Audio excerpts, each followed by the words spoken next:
Här har vi den stora nyheten för i år som redan har börjat snacka väldigt mycket om, och det är ju Blizzards nya skida som heter Hustle. Och den här bygger ju egentligen från den gamla trotjänaren som heter Rustler.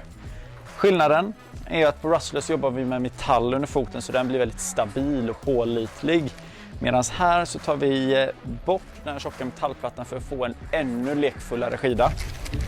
Trots att man tar bort hela metallplattan som man jobbar med på Rustler, så får du en väldigt pålitlig skida som ändå är stabil under foten, men man känner en tydligare lekfullhet och mjukare i tip och tail.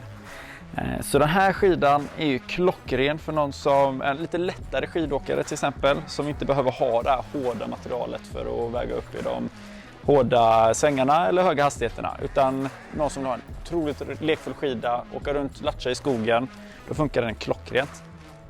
Men annars, tiprocker är väldigt likt den gamla trotjänaren. Det är en lång successiv banan-tiprocker, så du får ganska mycket skida i snön ändå, vilket gör att fartstabiliteten finns där. Så man behöver inte vara orolig att den kommer börja fladdra, utan den kommer sitta i de högre hastigheterna också. Just den här är en Hustle 10, så då får du en kropp som är lite bredare än 100 mm.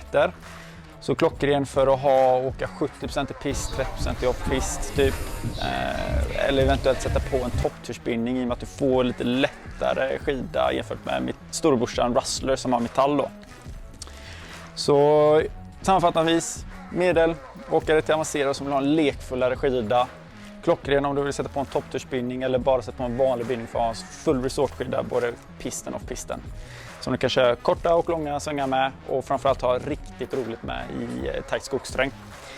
Är det några frågor angående Hustle-skidan så slå en signal eller kom in till butiken så pratar vi gärna med.